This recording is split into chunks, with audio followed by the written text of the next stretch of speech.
Welcome back again, guys. This is round 2, back 9 of the 2024 Fling at Double Horseshoe Farm, and I made good on my promise. I got someone here in the booth with me. Go ahead and introduce yourself, man. What's up, everybody? It is the youngest, Olsen Drake, back on the commentary. Happy to be here. Just OJ. And we are going to be commentating once again a really windy round. We have sustained 20 to 25 mile an hour winds with about 35 mile an hour gusts. So an incredibly blustery day out here at the farm. I already introduced a lot of these holes the last round. Olsen, you go ahead and make a stab at it.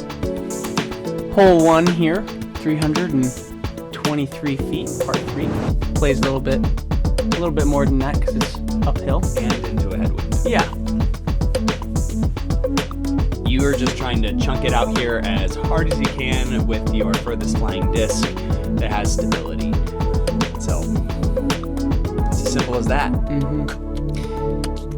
The main obstacle, as I had explained in the other videos, has been just the wind. So making sure that you play to the correct side of the basket to give yourself a tailwind putt. Probably because of what I did on A lot of guys are just taking Fried something it, like man. a destroyer here and... All right, well, let's get started. Let's do it. Everybody else is on going. Yep, same 4 guys as we had first round. Gary's swinging a great -10. London, Jared, and Nate all kind of staying pretty close to each other. So they're looking to make some corrections and start playing the wind on these holes now. As you saw, that throw from Gary's really turned over out of the hand. It just shows how much the wind is blowing right now.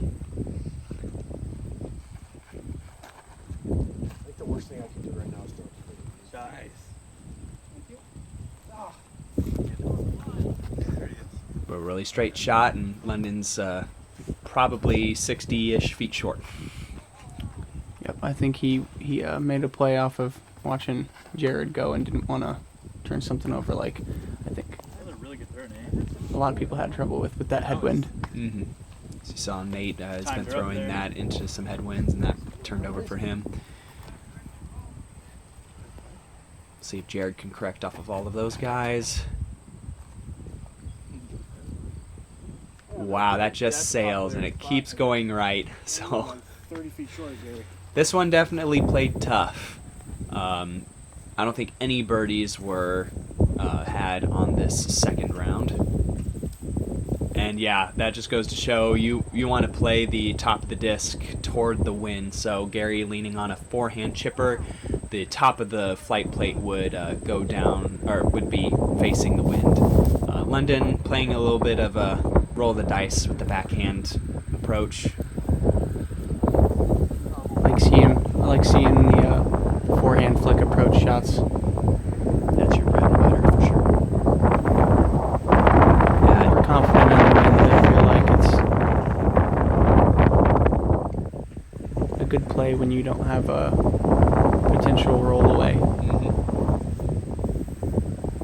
Yeah, and this one's scary. With wind as powerful as this, you really don't know if it's just going to suck the air out from underneath the disc and just let it drop, or if it's going to push it out and about. Yeah, Gary just... It's a mixture of knowing these baskets. These are a little finicky. They do require some touch heading in, but when you're playing in the wind, you just have to kind of jam it. And so you're just battling, do I jam it at the pole and have it bounce out, or do I softy it and let the wind take it away? So, yeah, it's a par in this hole will be just fine. The wind will keep you honest. And sometimes it will just flat out enrage you. Yeah. I think London's a good example of kind of just that do or die kind of commitment that sometimes you just have to have on the windy days, where if you start being timid and get nervous from it, it's going to take advantage of you and you're going to be 3-putting a lot of stuff. For sure. First of our awesome sponsors here for this event, Legacy Discs. They hooked us up with awesome equipment for the Players Pack, so thank you, Legacy. Go check them out online. As we move into a straight headwind, little left to right, hole 2.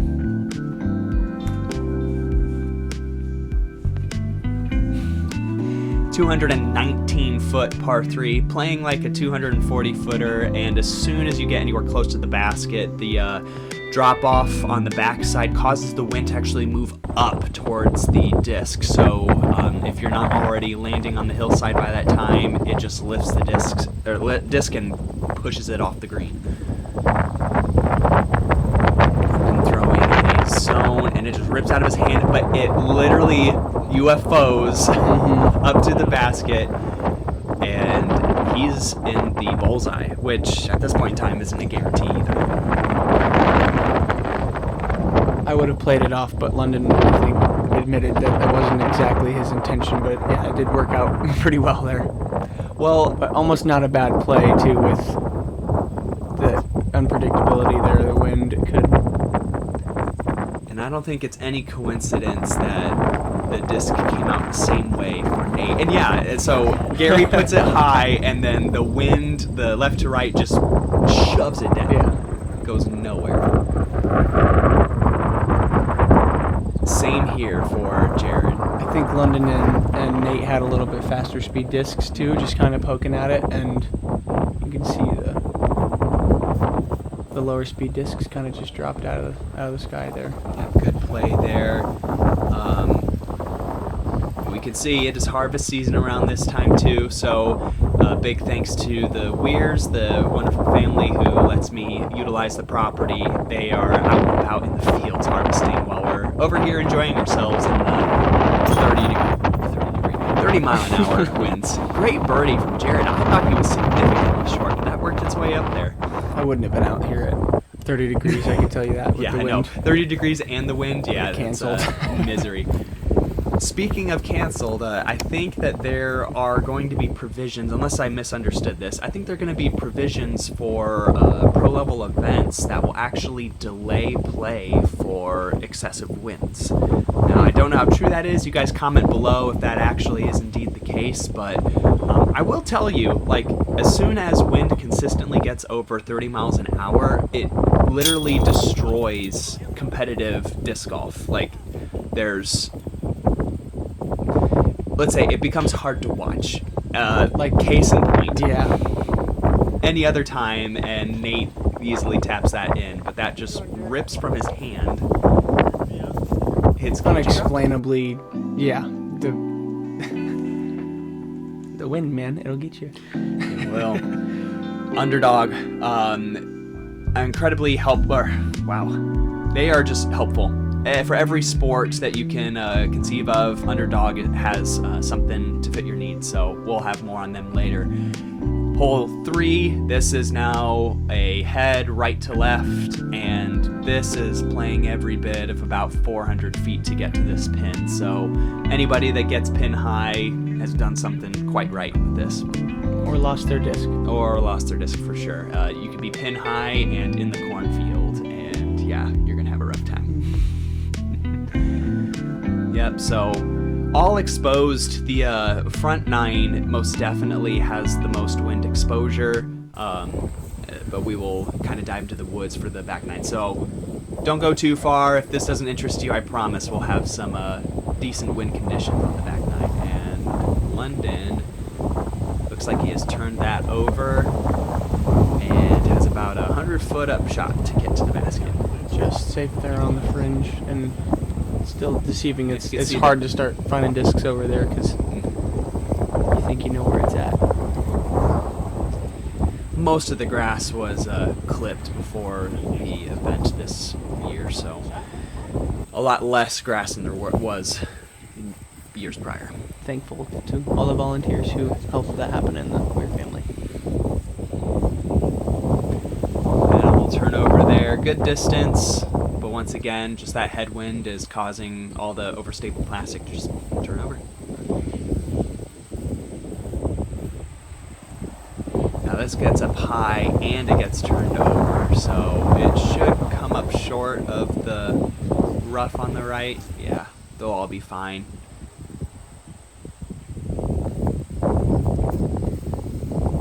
Good spin here. Wow. What a That run. stays in the air much longer than I expected.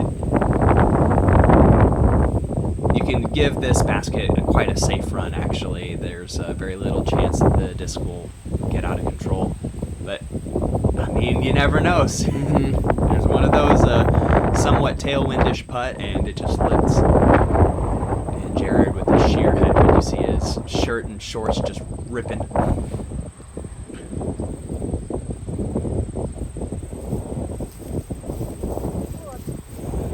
Yeah. The only advice I could give on a day like this is putt with your most overstable mid-range. And take it with a grain of salt. Yeah.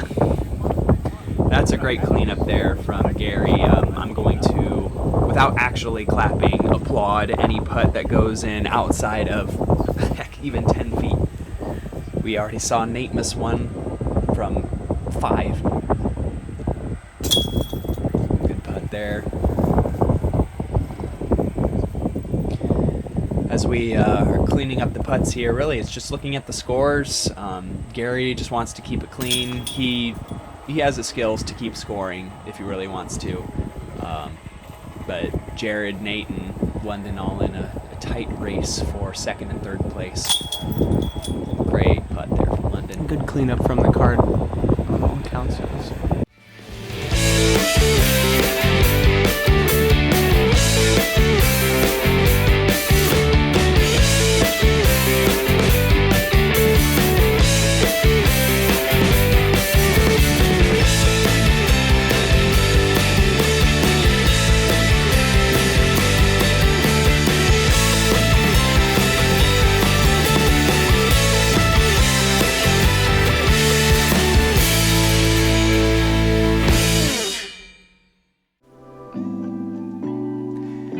Underdog Sports, they got your back, man. Paul Layton, you saw there at the very end of the commercial there.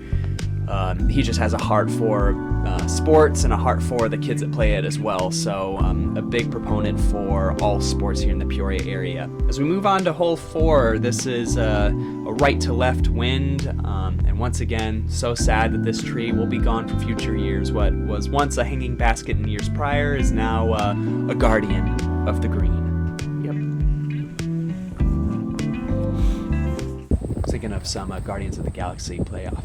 And we also have a change of source footage moving from my phone, actually, to yours truly's camera phone. In the wrong orientation.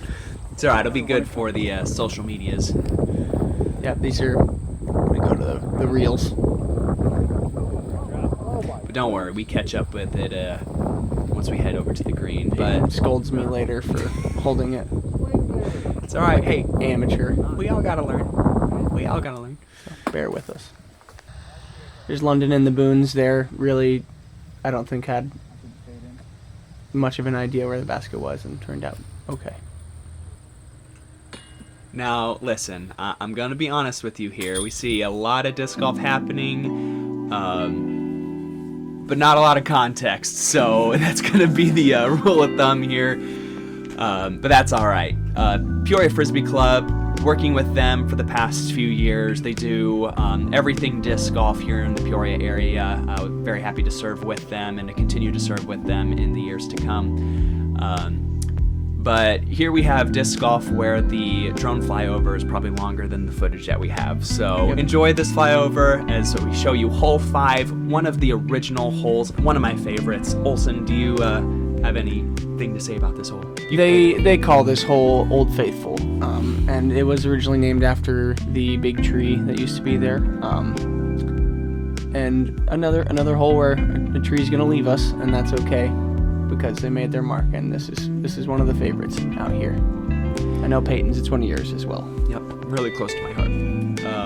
OB lining up the whole right side. Really, you just want to cut this hole in half. You have a chance to play over the top if you really don't give yourself too much of a line up with the gap. But yeah, Jared playing it closer to the danger zone. You really want to be to the right side of that rough. Gary was where Jared was last round, and then now Gary is where Jared was last round. So they swapped lies. Don't know why they're doing that, but yeah, you want to be where Gary's at. Yeah, London throwing it a little bit low. There's a slight error on his part, but he's going to have a pretty decent footing and kind of be in the open for his second shot. Great shot there from Nate, really challenging that right side OB. If you get caught up there in any of the branches, odds are it will just pull you straight down and into the OB, but everybody playing it out to the left and safe. So. Yep, a little shotgun disc golf here with the video capture style here, but a lot of good second shots there from everybody. Yeah, and actually Gary drops it in circle and has a look for the eagle.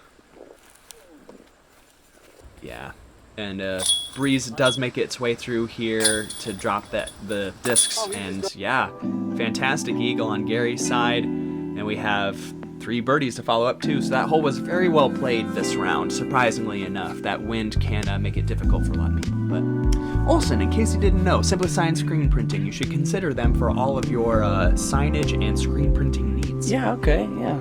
They actually produce all these whole signs that you see in the flyovers, and also the course banner that was present for the event. We're going to get with them on putting some of these famous hole nicknames in on the signs. Hole 6 here, we got the 360-foot par 3 around these parts. They call this the Black Locust Bend. You don't want to be on the downhill side of this, or you might have 3 inches of a splinter in your foot, or just a bad second shot for you. So, ain't that the truth? You don't want to have a 3-inch wood shard in the sole of your foot.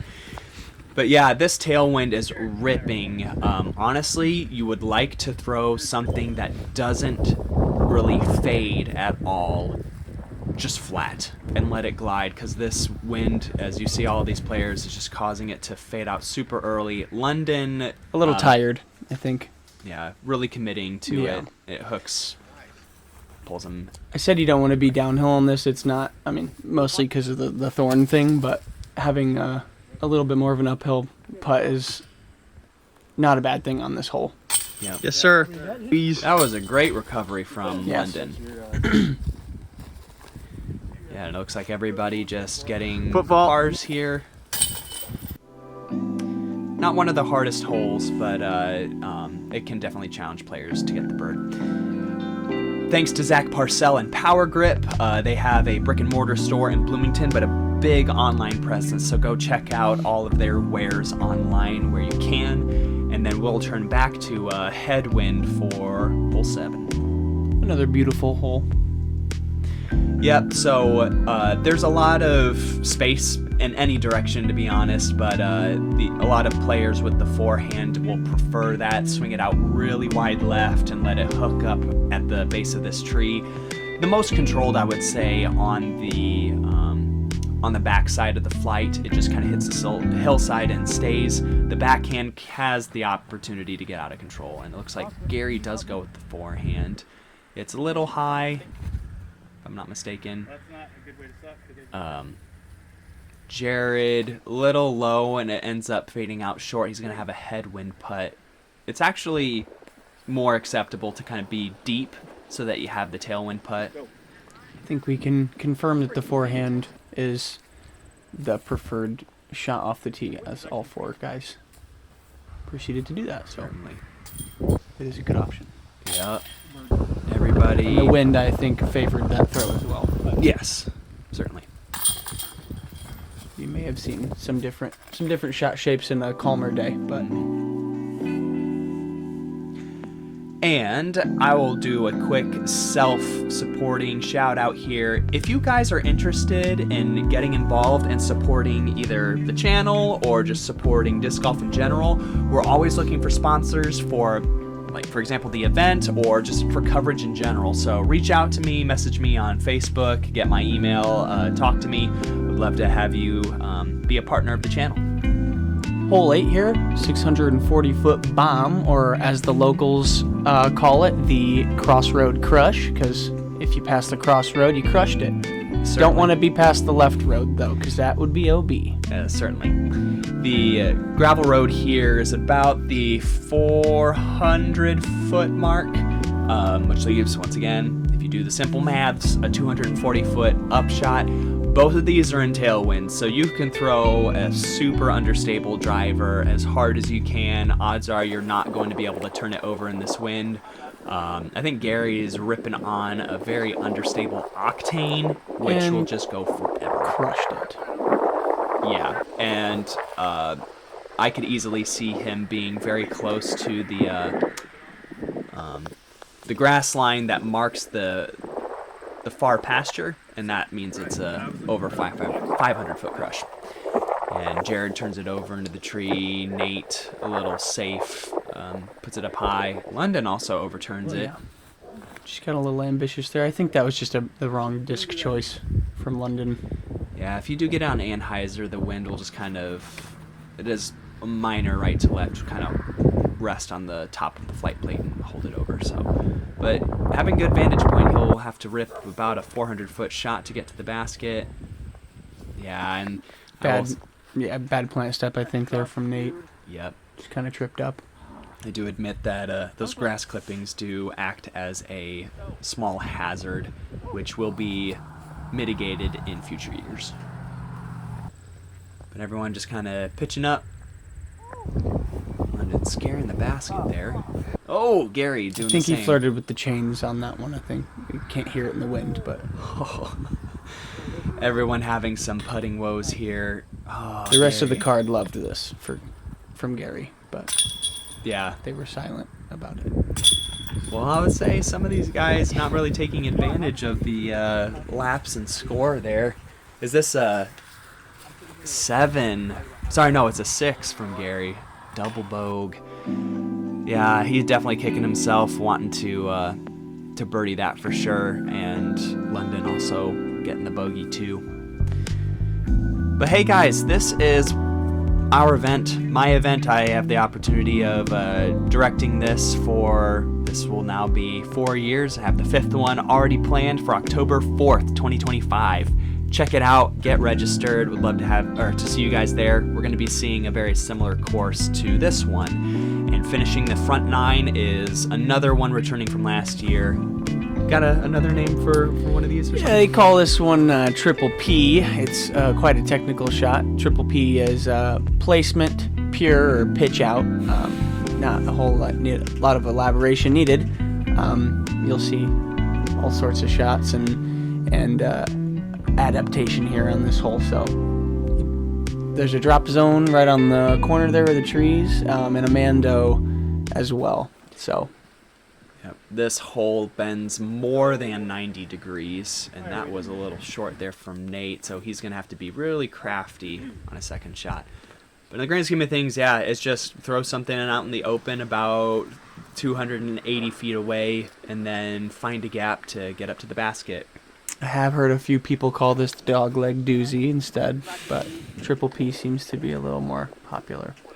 If you guys think that Olsen is just inventing all of these names, put a comment below. Call him a liar.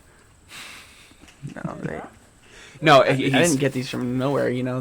That's what everyone's saying about him. Yeah. Now, I remember explicitly Jared was calling this the dogleg doozy, for sure.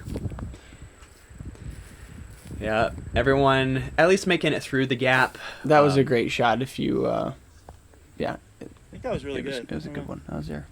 I totally misspoke. A couple players not making it through the gap. Nate and Jared being two of them. Nate, with where he was, he actually, I believe he tomahawked from the drop zone off of his tee shot, and he wasn't in a phenomenal spot, but from where he was and what he chose to do, he actually made out like a bandit. That was a fantastic Yes. putt from Jared. Yes. If that's a confidence booster going into the back 9, I don't know what it is. And a Great solid putt. finish from London. And the wind's a little more tame here. Yeah, all the trees that we've been walking past are now a wind buffer. Guys are getting a little confidence back on their putts. And to close out that front 9, Gary lost a stroke, but the other 3 guys, sorry, can't do maths, kind of hovering around the same score. Yeah, playing around even will be a good round for the second round, given the wind conditions, but everyone's still having a great time. The weather's nice, it's disc golf. Hard to not like it. Yeah, stay tuned for back 9. It's really fun, and got a couple more nicknames for you. Yeah, that's probably the most exciting thing. Yep. Well, guys, thank you once again for checking out the channel. If you guys could subscribe, that is the easiest and most effective way you guys can support me. Got a lot of stuff coming here in the upcoming months. Lots of giveaways, lots of great stuff for you guys. So thanks again, and we'll see you on the final